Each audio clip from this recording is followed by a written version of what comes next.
So we are back and we are looking at Jesus' qualification. He says you're not to get a divorce except for some people would translate it adultery or unchastity or what have you.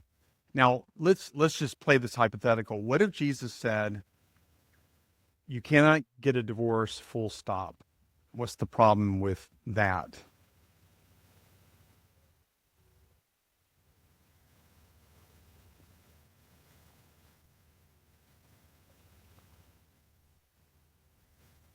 I'm not addressing the practical consequences of such a standard. Because really, here's a complaint about a no exceptions clause to divorce, meaning you cannot get a divorce. Okay, the practical um, consequences of that is extreme inconvenience for a lot of people. Right? Because if you're a Christian and and you're married and you're in a very bad marriage, and there's this statement, "Don't ever get a divorce." Guess what? You can never do. You can never get a divorce. Period. End of story. And so that's extremely inconvenient for a lot of people because they want to get a divorce. Okay. But that's not the point I'm trying to make because I don't care about what the I don't I in one sense I don't care about the practical inconveniences that may result from such a thing. So when I say what's the problem with saying Jesus, what if Jesus had said don't get a divorce, full stop, and made no qualifications? What would be the principled problems with that?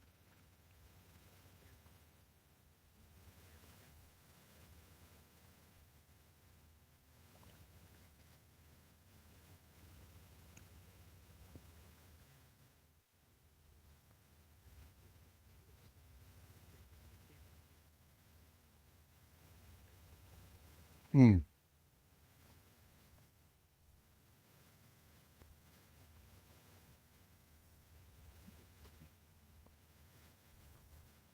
Okay, well that's an interesting point. Maybe that was the point you were trying to get at, Bays. But so that's the point you were trying to get at. I apologize. So yes, if you say that you cannot get a divorce, full stop, then one of the problems is that it ends up undermining the very purpose for which marriage is given. But what I was trying to get at when I said this is if Jesus said no divorce, period, then he would be contradicting what he said about the Torah. Because the Torah gave provisions for divorce. I was saying what would be the principled problem, not the pragmatic problem of no divorce without qualification. Yeah, go ahead.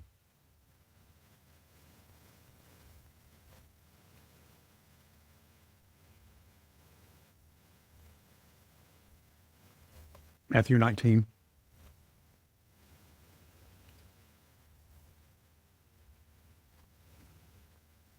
Sin. Hmm.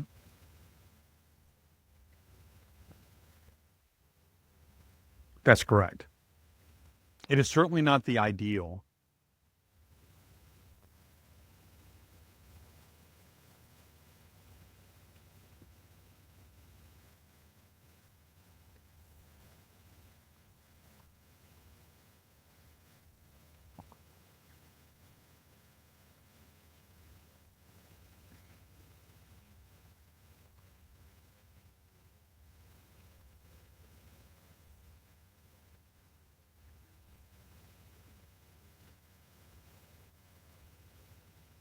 Right. Okay. So the Torah says that the man shall cleave to his wife after he leaves his father and mother, and the two will become one flesh. And there was no provision for divorce given in the pre-fall era because there was no human sin to contend with. But sin being a reality in our lives, the Torah regulates divorce. But the point is that if Jesus had just said, "Don't ever get a divorce," he would be contradicting the regulations of the Torah in light of human sin, in light of the fact that we sometimes sin against each other, even married couples sin against each other.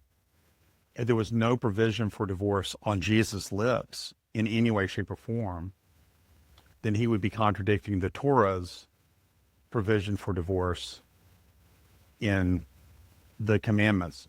Okay, so what does he, okay, go ahead.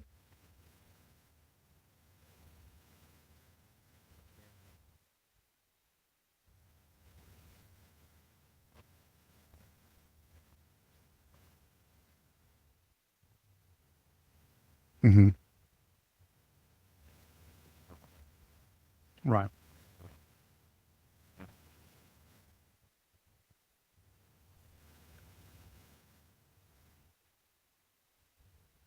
Regular.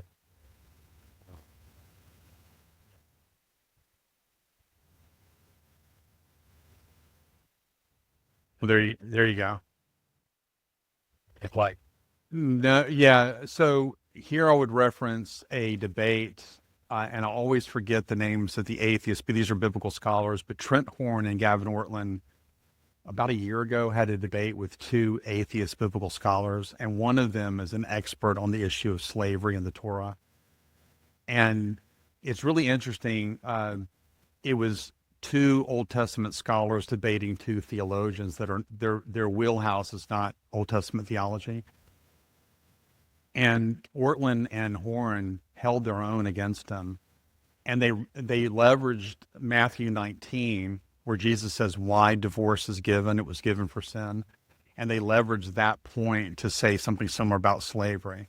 Slavery is not the ideal, but it is given or regulated in light of sin, and they went from there. So I think you can make the kind of parallels here that are often given with respect to divorce to slavery. Now, Jesus does not address slavery here. And so it's not going to be something that we address. But yeah, I understand that one of the most important ethical apologetical issues that we have to face is the Torah's regulation of slavery.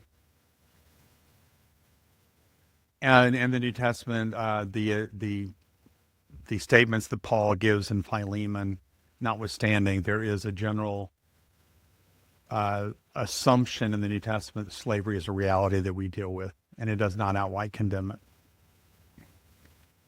So the New American Standard translates what we say extreme indecency. They translate it as unchastity.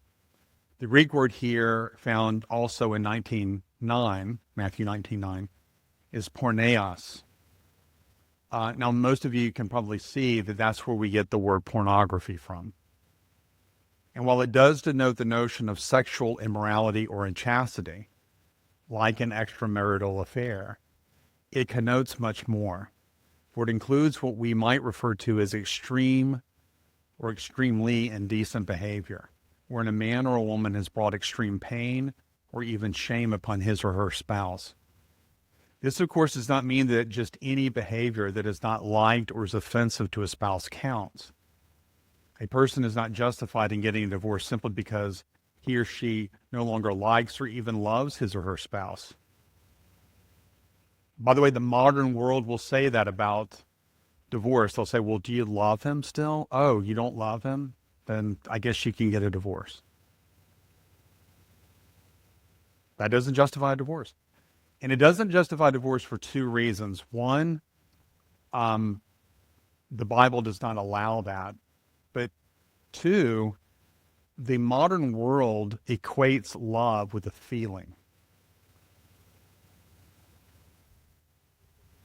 Yes. If love is a feeling, then you can fall in and out of love constantly. And on that definition of love, spouses fall out of love with each other all the time. Because sometimes you're just not feeling it. And if you've ever been married, you know what I'm talking about. Sometimes you're just not feeling it. But your feelings are irrelevant. The issue is your covenantal bond with that person. That's the issue. And so, quote unquote, falling out of love or not feeling like you like this person anymore is not justification for divorce. Nor is he or she justified in divorcing simply because his or her spouse had said something offensive or has made a series of mistakes like forgetting to cook, putting too much salt in one's food, forsaking the laundry for an extended time, forgetting to get milk on the way home from work. These are not reasons for divorce. I just saw a video on YouTube where a man bought his wife a $175,000 Mercedes SUV.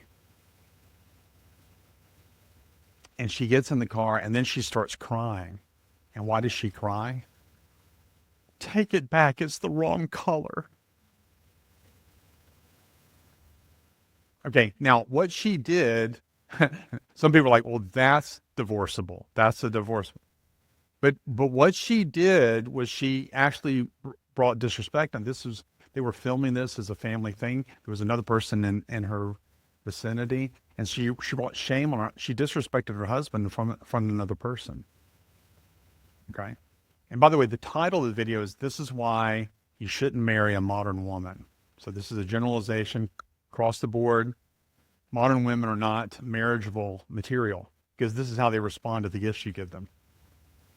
Okay?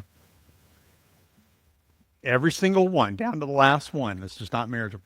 All right, now here's the point though. She brought shame on him when she did that, didn't she? Is that divorceable? No. It was a horrible act on her part. It was disrespectful. It was mean. It was selfish. And she proved herself to be a spoiled brat in doing it, but it wasn't a divorceable offense. It may have been a step towards a divorceable offense, but it was not a divorceable offense. However, if he or she abandons his or her spouse, as 1 Corinthians 7 means, by the way, what is abandonment? He leaves for a weekend. He comes home, the doors, all the locks have been changed. You abandoned me. No. If he refuses conjugal rights owed to the spouse, yes, that is a right that your spouse has. Your body is no longer your own. Now, this does not justify all kinds of perverted behavior on the part of either spouse, but I'm simply saying that person has conjugal rights to you. Threatens the life of the other. L. Ron Hubbard, the founder of Scientology, the divorce case in the records, she claimed that in the legal records during the divorce proceedings, she claimed that L. Ron Hubbard sat her down and tried to talk her into committing suicide. If you loved me, you'd kill yourself.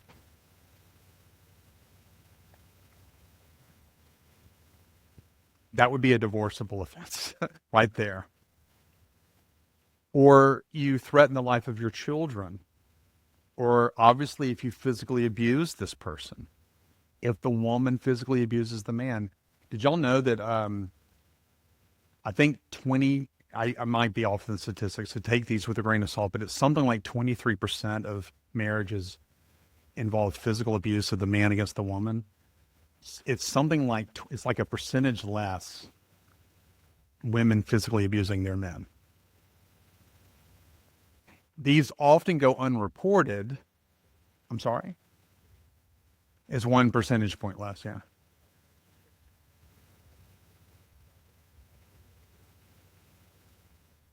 Actually, they do. There are all kinds of ways to even the playing field. A frying pan, a baseball bat.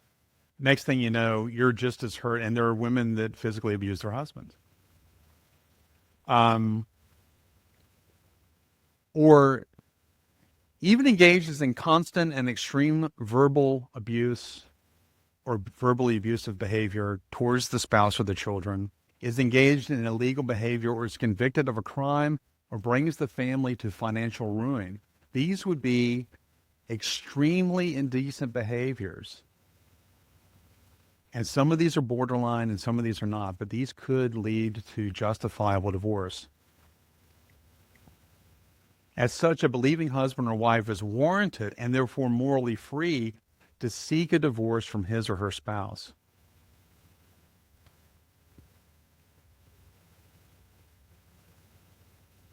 If your spouse steals all of your money in such a way that you literally can't pay the bills or feed your children, then yeah.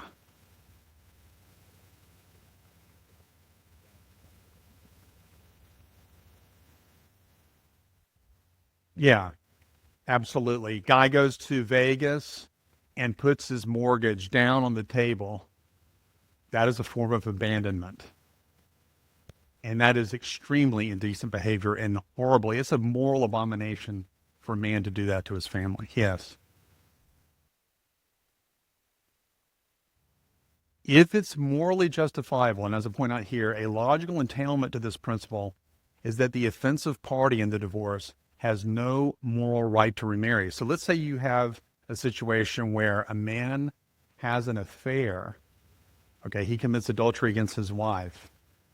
He no longer has the right to remarry. His wife has the moral right to divorce him. And since she has the moral right to divorce him, she gets to get remarried. But he cannot ever get remarried again until she dies. And no, he cannot kill her so as to ensure that he can get remarried again. Are y'all following this? The person who is offended is in the moral right here, and they have the right to get remarried. It makes no sense to say that you're morally right in getting the divorce if you're morally wrong in getting remarried again. I've never understood that logic. I don't get it. It doesn't make any sense to say that the person who's been offended in a situation where someone cheated on them, that person is no longer free to find somebody else to be with. You had a question?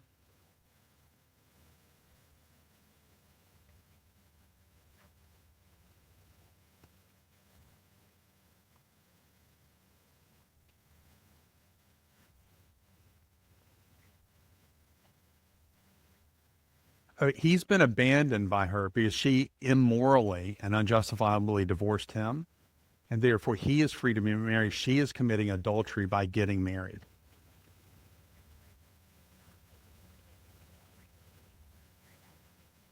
He's not an adulterer because he's been abandoned. Right. He's morally justified. I mean, the most he did in that situation, he signed the divorce papers. Right. But of course, if she's run off with another man, she's already committing adultery. But even if let's say she just said, like you said, I'm really unhappy. I don't like this. And then she files for divorce. And let's say that he goes to his session, the session of his church, and they counsel him, look, it's okay. You can sign the divorce papers, and that's morally justifiable. Then that means that he is now free to marry again. She, on the other hand, because she is the offender, she is not free to get married. She must stay single for the rest of her life until he dies. And no, she is not allowed to kill him so as to ensure that she can get married. I know that that's a tough one to sell, but I'm just making sure all of you understand. Murder is not on the table to make it all right. Yes.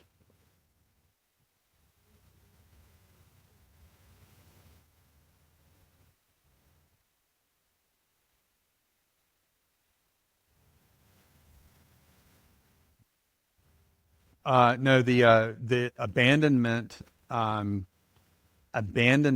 is the issue, and the question now is what constitutes abandonment. And as I go on to say here, and I'll repeat myself more than once, probably in this whole situation, um, on some cases, abandonment is clear. Man wakes up, woman gone. 6 months later, she ain't returned. Okay, that's abandonment. We all got that, right? So at some point, he would be justified in filing for divorce. And because he's morally justified in doing this, that means he's committed no sin. And since he's committed no sin, he's free to remarry. That should be obvious. She, on the other hand, has abandoned her husband and is not free to remarry. Now, I understand that we live in a world where people will say, well, I'm going to do whatever I want to do. We're talking about in God's eyes. We're talking about what God has legislated here. We're not talking about how society works. There are other cases of abandonment that are not so clear. Take verbally abusive behavior. That's a tough one. If your wife calls you a name in the middle of an argument, that's a kind of verbal abuse. Does that constitute a divorceable offense? It is subjective. And so in a case like that, it would be imperative for the man to sit down with his pastor and tell him about how he's being treated by his wife. And in those situations, it would be monitored. So I don't think that calling your spouse a name in the middle of an argument, it's wrong, it's sinful, it's mean, and I would even call it abusive. But it's certainly not the same thing as a kind of verbal abuse that happens constantly, all the time. You're always berating her, et cetera, et cetera. That's not that. And it's certainly not the same as physical abuse. If a man rears back and punches his wife, she should run for the hills. And she should take her children with her. And she should seek asylum. And she should very seriously consider getting a divorce. I know a situation where this precious lady was burying her brother, and in the hotel room where her mother, father, she and her little son and her husband were staying, they were staying in like a suite. They got in an argument. They got an altercation. Her husband beat up her father in front of the kid. Now, the kid was too young to really understand what all was going on. And the police officer sat beside her and said, if he's going to do this once, he's going to do it again. I think she was absolutely right to divorce him. I think that was perfectly, legitimately, morally good. She was protecting her. She was protecting her father. She was protecting her mother. She was protecting her son. Now, he had limited custody. That was a one-time offense. And I say yay and amen. She should have divorced him. Okay? So there are clear examples. There are not so clear examples. In all cases, you should go to the pastors of your church and seek counsel and follow their collective wisdom and their guidance. Because if you're in it, you're so emotionally upset about this whole situation that it's going to be very hard for you to make a moral decision. Yes.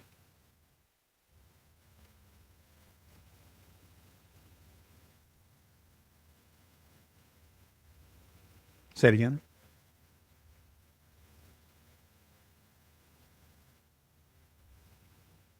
Yeah, they don't care about any of this. Yeah, they don't care about any of this. I understand that.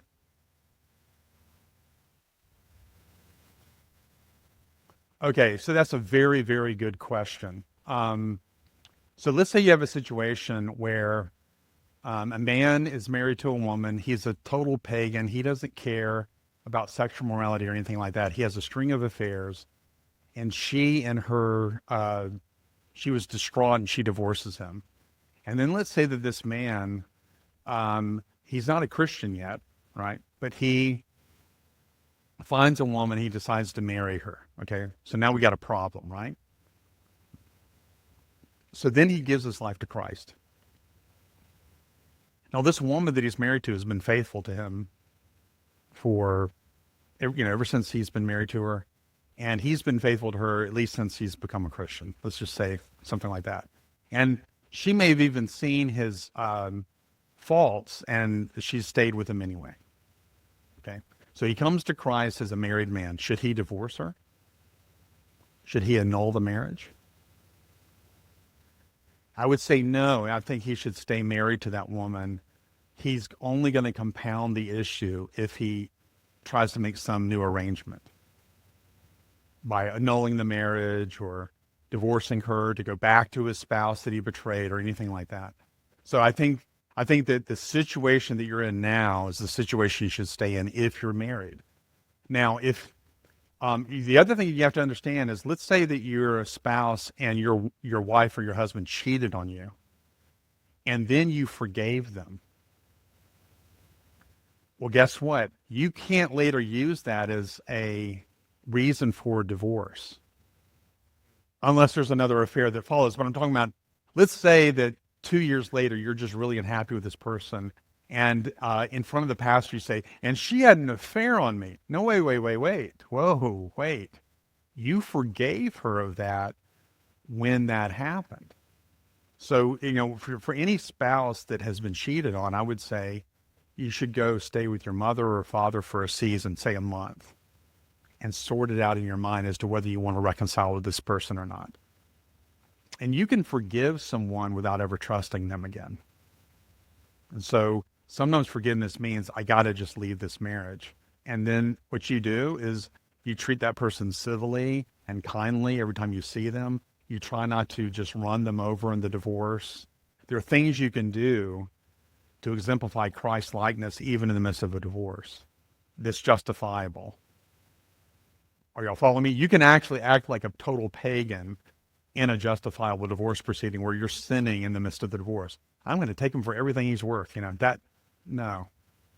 You're severing the marriage bond, but you still have to work together to, say, raise the child, if that's unfortunately involved. I don't know if I've answered your question.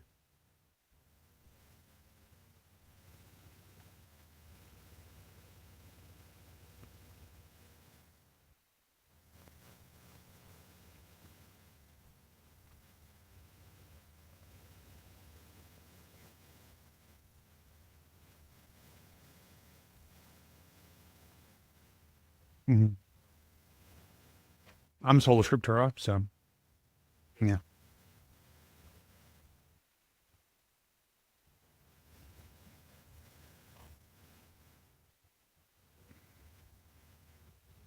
yeah,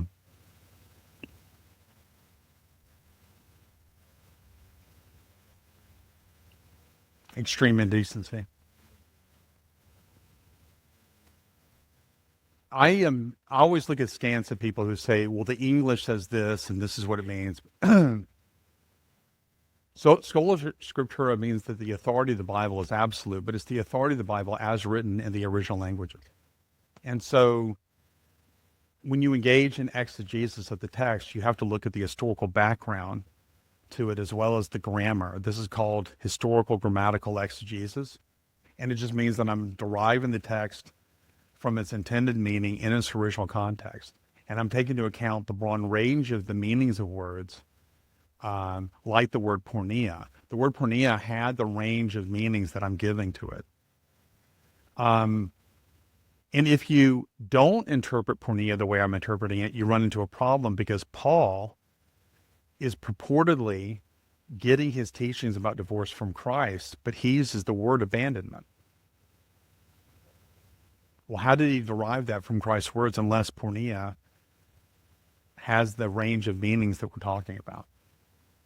So I go on to point out this. God hates divorce. Okay, it's said in Malachi 2. I mean, God hates divorce. But even Jehovah condoned it for reasons that had little or nothing to do with sexual immorality. Divorce as such is not a sin, or else it would have been forbidden in God's perfect law rather than regulated. Divorce is a less than ideal provision that is graciously allowed by Jehovah for his people because of sin. Since we live in a fallen world where the human heart is so often wicked and deceptive, the very institution originally created by God for life and flourishing can often become a prison wherein one spouse is a victim of the other. Just as I am, as a matter of principle, not to lie, and yet when I find myself having to lie to save a life, I am justified in doing so. And if you say I can't lie under any circumstances, then the very thing that the principle is given to preserve is now undermined. Do y'all see that?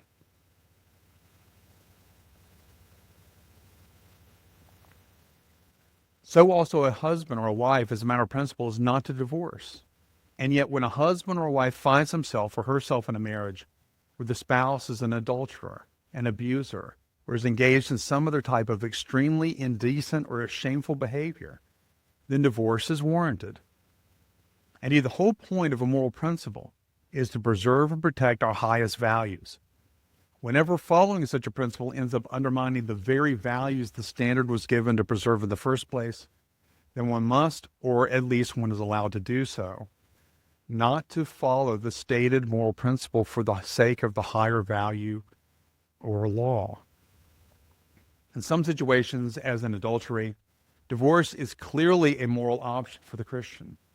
In other cases, like extreme verbally abusive behavior, it may be unclear as to whether a particular instance of such behavior, or even multiple instances of it, qualifies. Thus, all believers should seek counsel from the elders of the church if they find themselves in a terrible marriage. The biblical view of marriage then helps us to avoid two extremes. On the one hand, to those who are flippant about their marriage commitment. I know people who say, well, if it doesn't work out, I'll get a divorce. The Bible says that marriage is a covenantal relationship for a life, instituted by God. What therefore God has joined together, let no one separate. On the other hand, to the one who would use the covenantal nature of the relationship as a vehicle for abuse, you can't leave me no matter what. Even if I abuse or cheat on you, since this is a covenant, God has made provision for the victim of such circumstances. He allows for a way out of a terrible and immoral situation through divorce. To not allow for divorce is to allow for tyranny within the marital bond. To allow for absolutely no exceptions, or exemptions rather, thereby allowing for no divorce from the covenant, is to turn a wonderful and life-affirming institution into an idol. I'm going to give one more thing and then I'll take questions.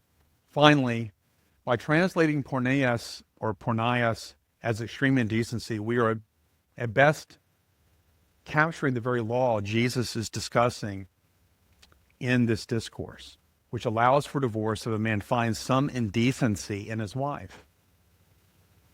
If you find some indecency, it doesn't say if she has an affair. An affair would be an example of indecency, but it doesn't say that. If you find some indecency in her, then you can divorce your wife. Bahnsen concludes, therefore, from a linguistic perspective, fornication, just like unclean thing, can be a generic indication for the behavior of a shameful or abhorrent nature. While including and even focusing on sexual immorality, these two terms are not restricted to that denotation.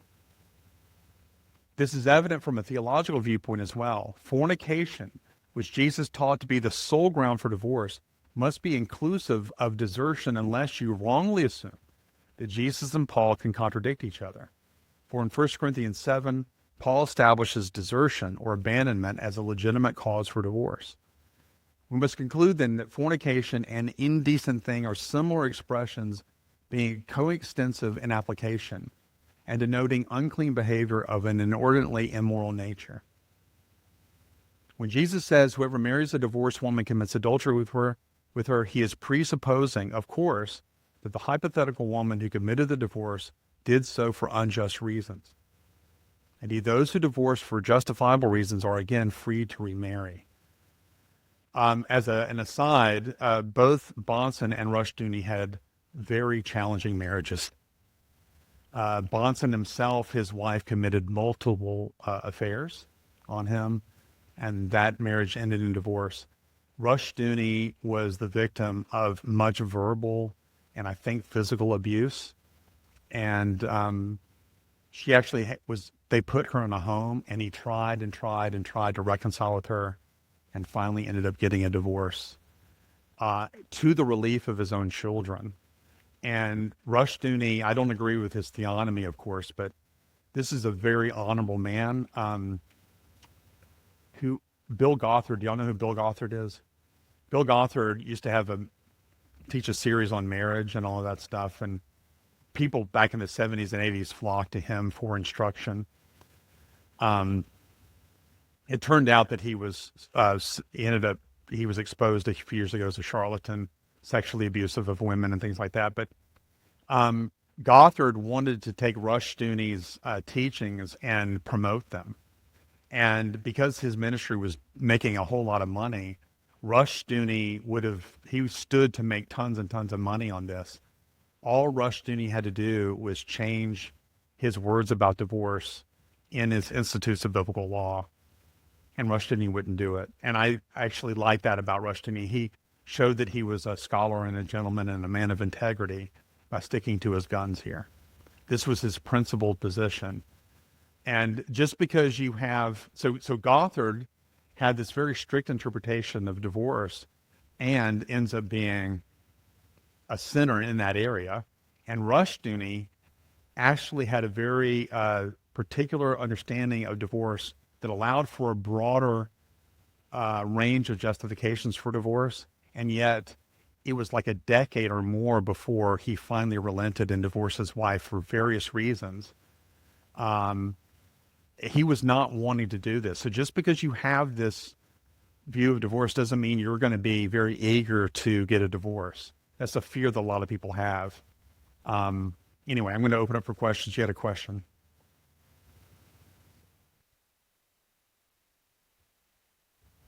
Yes.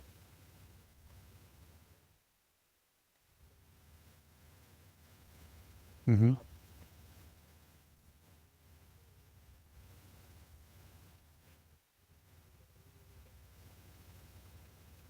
Would they owe you anything else after the divorce?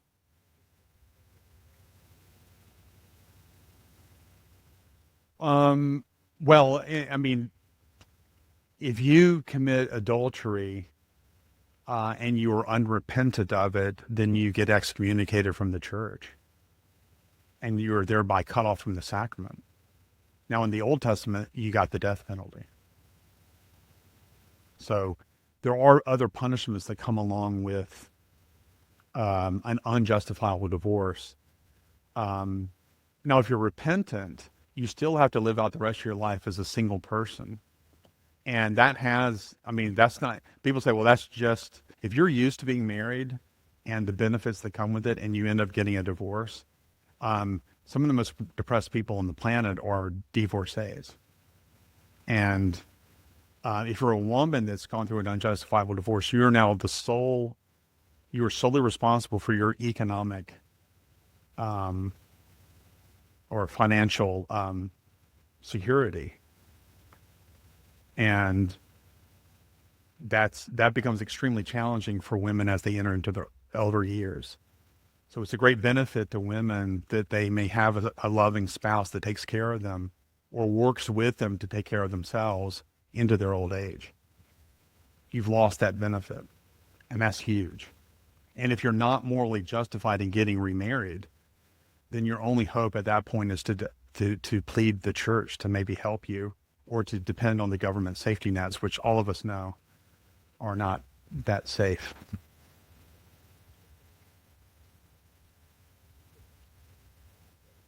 Well, the divorcee, the man who, if it's a woman who's cheated on the man, he doesn't owe her anything. Why would he owe her? And she doesn't owe him anything.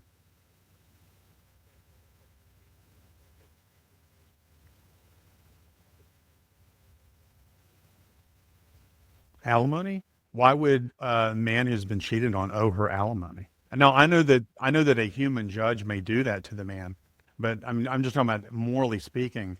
Why does a man who's been cheated on owe his adulterous wife, now ex-wife, any money? He's been offended. Why does he owe her anything? Oh, would she owe him money? Oh, I don't think that she's going to owe him some sort of restitution or anything like that. Also, I will just say for the record, a man who sues for alimony for against his ex-wife, those guys are pathetic. I mean, I guess you could give me a scenario where I wouldn't say that this particular man, but especially like these guys that marry famous rich women and then they get a divorce and they sue her for alimony. What a loser. Sorry. It's pathetic. It's at least unmasculine. Can we all agree on that? So,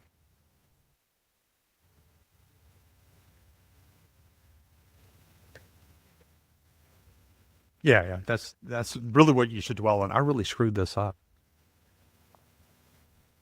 Why don't we do one more and call it a day? Again, you have heard that the ancients were told. Notice again how Jesus is expressing some skepticism as to whether the ancients really were told this.